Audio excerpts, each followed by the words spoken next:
Welcome to Principles of Economics 3E. In this video book, we will continue our study of what is economics, specifically choice in a world of scarcity. Our topic is 2.1 How individuals make choices based on their budget constraint. This video book is brought to you by the Ready Academy and is based on free, online textbooks from OpenStax.org.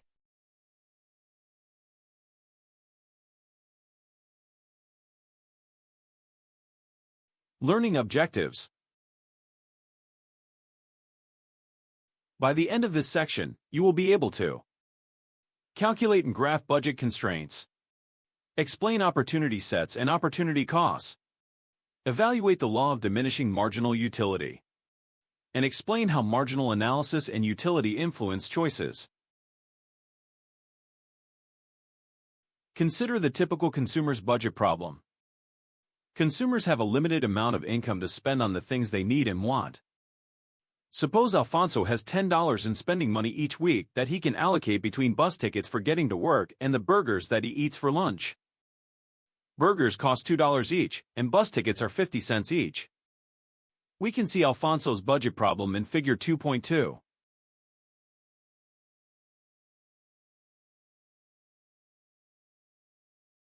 Figure 2.2. The budget constraint, Alfonso's consumption choice opportunity frontier. Each point on the budget constraint represents a combination of burgers and bus tickets whose total cost adds up to Alfonso's budget of $10. The relative price of burgers and bus tickets determines the slope of the budget constraint. All along the budget set, giving up one burger means gaining 4 bus tickets. The vertical axis in the figure shows burger purchases and the horizontal axis shows bus ticket purchases. If Alfonso spends all his money on burgers, he can afford 5 per week. $10 per week over $2 per burger equals 5 burgers per week. However, if he does this, he will not be able to afford any bus tickets. Point A in the figure shows the choice, 0 bus tickets and 5 burgers. Alternatively, if Alfonso spends all his money on bus tickets, he can afford 20 per week. $10 per week over 50 cents per bus ticket equals 20 bus tickets per week. Then, however, he will not be able to afford any burgers. Point F shows this alternative choice, 20 bus tickets and 0 burgers. If we connect all the points between A and F, we get Alfonso's budget constraint. This indicates all the combination of burgers and bus tickets Alfonso can afford, given the price of the 2 goods and his budget amount. If Alfonso is like most people, he will choose some combination that includes both bus tickets and burgers. That is, he will choose some combination on the budget constraint that is between points A and F. Every point on, or inside, the constraint shows a combination of burgers and bus tickets that Alfonso can afford. Any point outside the constraint is not affordable, because it would cost more money than Alfonso has in his budget. The budget constraint clearly shows the trade-off Alfonso faces in choosing between burgers and bus tickets. Suppose he is currently at point D, where he can afford 12 bus tickets and 2 burgers. What would it cost Alfonso for 1 more burger? It would be natural to answer $2, but that's not the way economists think. Instead they ask, how many bus tickets would Alfonso have to give up to get 1 more burger, while staying within his budget? Since bus tickets cost 50 cents, Alfonso would have to give up 4 to afford 1 more burger. That is the true cost to Alfonso.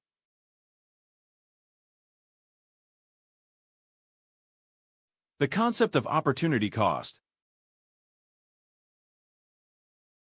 Economists use the term opportunity cost to indicate what people must give up to obtain what they desire.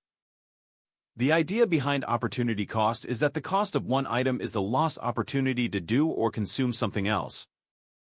In short, opportunity cost is the value of the next best alternative. For Alfonso, the opportunity cost of a burger is the 4 bus tickets he would have to give up. He would decide whether or not to choose the burger depending on whether the value of the burger exceeds the value of the foregone alternative, in this case, bus tickets. Since people must choose, they inevitably face trade-offs in which they have to give up things they desire to obtain other things they desire more.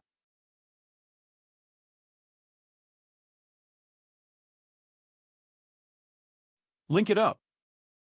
View this website, https://openstax.org/l/line standing, for an example of opportunity cost, paying someone else to wait in line for you. Link in the description.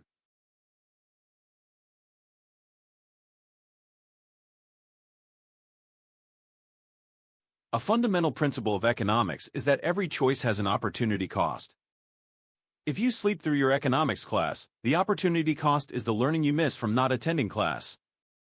If you spend your income on video games, you cannot spend it on movies. If you choose to marry one person, you give up the opportunity to marry anyone else. In short, opportunity cost is all around us and part of human existence. The following Work It Out feature shows a step-by-step analysis of a budget constraint calculation. Read through it to understand another important concept, slope, that we further explain in the appendix. The use of mathematics and principles of economics, link in the description.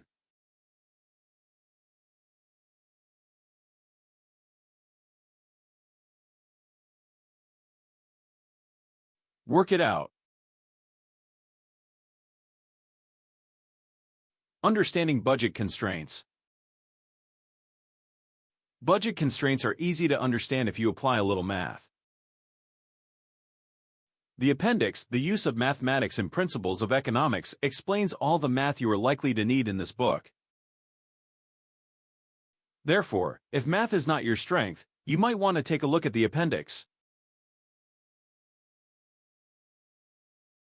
Step 1. The equation for any budget constraint is budget equals P1 times Q1 plus P2 times Q2, where P and Q are the price and quantity of items purchased, which we assume here to be 2 items, and budget is the amount of income one has to spend. Step 2. Apply the budget constraint equation to the scenario. In Alfonso's case, this works out to be budget equals P1 times Q1 plus P2 times Q2. $10 budget equals $2 per burger times quantity of burgers, plus 50 cents per bus ticket times quantity of bus tickets. $10 equals $2 times the quantity of burgers plus 50 cents times the quantity of bus tickets. Step 3. Using a little algebra, we can turn this into the familiar equation of a line. Y equals B plus mx. For Alfonso, this starts with $10 equals $2 times Q burgers plus 50 cents times Q bus tickets. Step 4. Simplify the equation. Begin by multiplying both sides of the equation by 2. 2 times 10 equals 2 times 2 times Q burgers plus 2 times 0.5 times Q bus tickets. 20 equals 4 times Q burgers plus 1 times Q bus tickets. Step 5. Subtract 1 bus ticket from both sides. 20 minus Q bus tickets equals 4 times Q burgers. Divide each side by 4 to yield the answer. 5 minus 0.25 times Q bus tickets equals Q burgers. Or Q burgers equals 5 minus 0.25 times Q bus tickets. Step 6. Notice that this equation fits the budget constraint in figure 2.2. The vertical intercept is 5 and the slope is minus 0.25, just as the equation says. If you plug 20 bus tickets into the equation, you get 0 burgers. If you plug other numbers of bus tickets into the equation, you get the results. See Table 2.1, which are the points on Alfonso's budget constraint.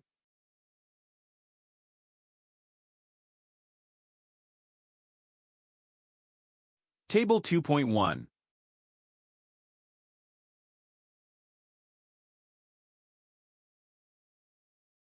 Step 7.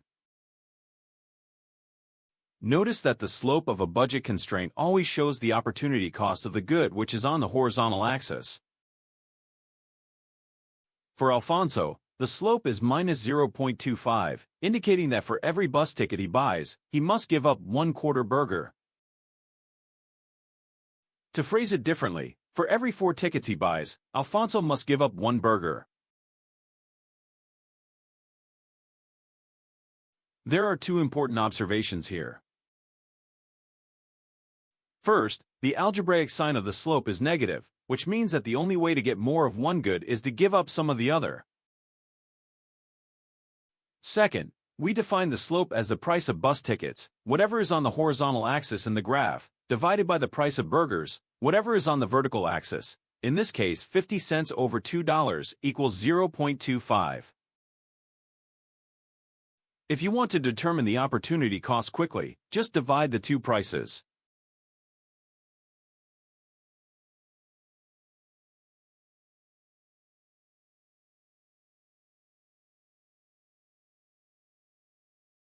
Identifying opportunity cost. In many cases, it is reasonable to refer to the opportunity cost as the price. If your cousin buys a new bicycle for $300, then $300 measures the amount of other consumption that he has forsaken. For practical purposes, there may be no special need to identify the specific alternative product or products that he could have bought with that $300, but sometimes the price as measured in dollars may not accurately capture the true opportunity cost. This problem can loom especially large when costs of time are involved. For example, consider a boss who decides that all employees will attend a 2-day retreat to build team spirit. The out-of-pocket monetary cost of the event may involve hiring an outside consulting firm to run the retreat, as well as room and board for all participants. However, an opportunity cost exists as well. During the 2 days of the retreat, none of the employees are doing any other work. Attending college is another case where the opportunity cost exceeds the monetary cost. The out-of-pocket costs of attending college include tuition, books, room and board, and other expenses. However, in addition, during the hours that you are attending class and studying, it is impossible to work at a paying job. Thus, college imposes both an out-of-pocket cost and an opportunity cost of lost earnings.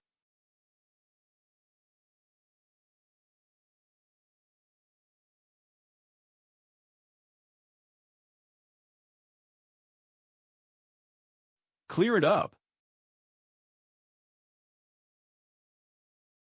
What is the opportunity cost associated with increased airport security measures? After the terrorist plane hijackings on September 11, 2001, many steps were proposed to improve air travel safety.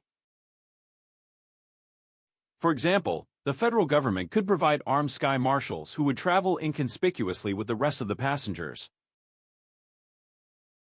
The cost of having a sky marshal on every flight would be roughly $3 billion per year. Retrofitting all U.S. planes with reinforced cockpit doors to make it harder for terrorists to take over the plane would have a price tag of $450 million. Buying more sophisticated security equipment for airports, like 3-dimensional baggage scanners and cameras linked to face recognition software, could cost another $2 billion.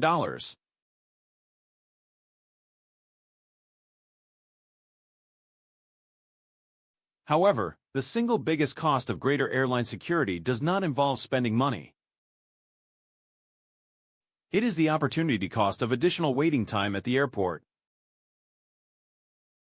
According to the United States Department of Transportation, DOT, there were 895.5 million system-wide, domestic and international, scheduled service passengers in 2015.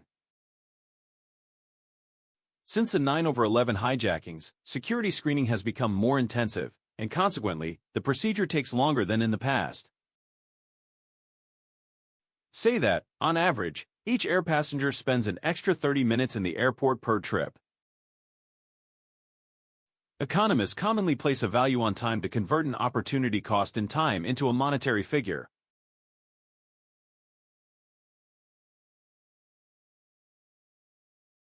Because many air travelers are relatively high-paid business people, conservative estimates set the average price of time for air travelers at $20 per hour. By these back-of-the-envelope calculations, the opportunity cost of delays in airports could be as much as 800 million times 0.5 hours times $20 per hour, or $8 billion per year. Clearly, the opportunity costs of waiting time can be just as important as costs that involve direct spending.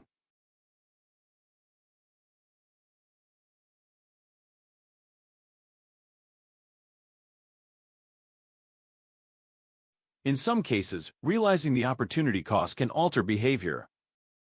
Imagine, for example, that you spend $8 on lunch every day at work.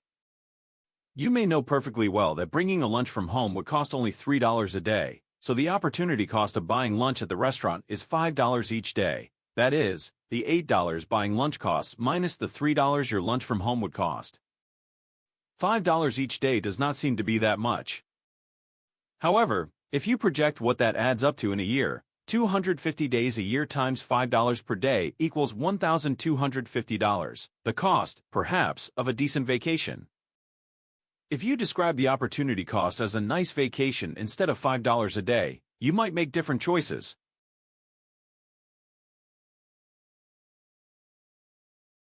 Marginal decision-making and diminishing marginal utility. The budget constraint framework helps to emphasize that most choices in the real world are not about getting all of one thing or all of another. That is, they are not about choosing either the point at one end of the budget constraint or else the point all the way at the other end. Instead, most choices involve marginal analysis, which means examining the benefits and costs of choosing a little more or a little less of a good. People naturally compare costs and benefits, but often we look at total costs and total benefits, when the optimal choice necessitates comparing how costs and benefits change from one option to another. You might think of marginal analysis as change analysis. Marginal analysis is used throughout economics. We now turn to the notion of utility. People desire goods and services for the satisfaction or utility those goods and services provide. Utility, as we will see in the chapter on consumer choices, is subjective, but that does not make it less real. Economists typically assume that the more of some good one consumes, for example, slices of pizza, the more utility one obtains. At the same time, the utility a person receives from consuming the first unit of a good is typically more than the utility received from consuming the 5th or the 10th unit of that same good. When Alfonso chooses between burgers and bus tickets, for example, the first few bus rides that he chooses might provide him with a great deal of utility. Perhaps they help him get to a job interview or a doctor's appointment. However, later bus rides might provide much less utility. They may only serve to kill time on a rainy day. Similarly, the first burger that Alfonso chooses to buy may be on a day when he missed breakfast and is ravenously hungry. However, if Alfonso has multiple burgers every day, the last few burgers may taste pretty boring. The general pattern that consumption of the first few units of any good tends to bring a higher level of utility to a person than consumption of later units is a common pattern. Economists refer to this pattern as the law of diminishing marginal utility, which means that as a person receives more of a good, the additional or marginal utility from each additional unit of the good declines. In other words, the first slice of pizza brings more satisfaction than the 6th. The law of diminishing marginal utility explains why people in societies rarely make all-or-nothing choices. You would not say, "My favorite food is ice cream, so I will eat nothing but ice cream from now on." Instead, even if you get a very high level of utility from your favorite food, if you ate it exclusively, the additional or marginal utility from those last few servings would not be very high. Similarly, most workers do not say, "I enjoy leisure, so I'll never work." Instead, workers recognize that even though some leisure is very nice, a combination of all leisure and no income is not so attractive. The budget constraint framework suggests that when people make choices in a world of scarcity, they will use marginal analysis and think about whether they would prefer a little more or a little less. A rational consumer would only purchase additional units of some product as long as the marginal utility exceeds the opportunity cost. Suppose Alfonso moves down his budget constraint from point A to point B to point C and further. As he consumes more bus tickets, the marginal utility of bus tickets will diminish, while the opportunity cost, that is, the marginal utility of foregone burgers, will increase. Eventually, the opportunity cost will exceed the marginal utility of an additional bus ticket. If Alfonso is rational, he won't purchase more bus tickets once the marginal utility just equals the opportunity cost. While we can't, yet, say exactly how many bus tickets Alfonso will buy, that number is unlikely to be the most he can afford, 20.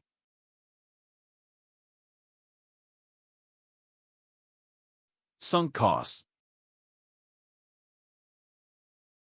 In the budget constraint framework, all decisions involve what will happen next. That is, what quantities of goods will you consume, how many hours will you work, or how much will you save? These decisions do not look back to past choices. Thus, the budget constraint framework assumes that sunk costs, which are costs that were incurred in the past and cannot be recovered, should not affect the current decision. Consider the case of Selena, who pays $8 to see a movie, but after watching the film for 30 minutes, she knows that it is truly terrible. Should she stay and watch the rest of the movie because she paid for the ticket, or should she leave? The money she spent is a sunk cost, and unless the theater manager is sympathetic, Selena will not get a refund. However, staying in the movie still means paying an opportunity cost in time. Her choice is whether to spend the next 90 minutes suffering through a cinematic disaster or to do something, anything, else.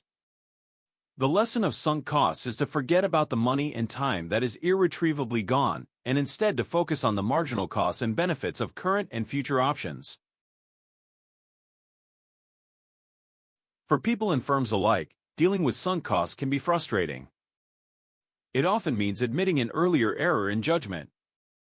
Many firms, for example, find it hard to give up on a new product that is doing poorly because they spend so much money in creating and launching the product. However, the lesson of sunk costs is to ignore them and make decisions based on what will happen in the future.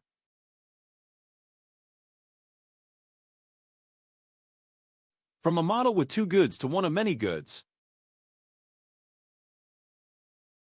The budget constraint diagram containing just two goods, like most models used in this book, is not realistic.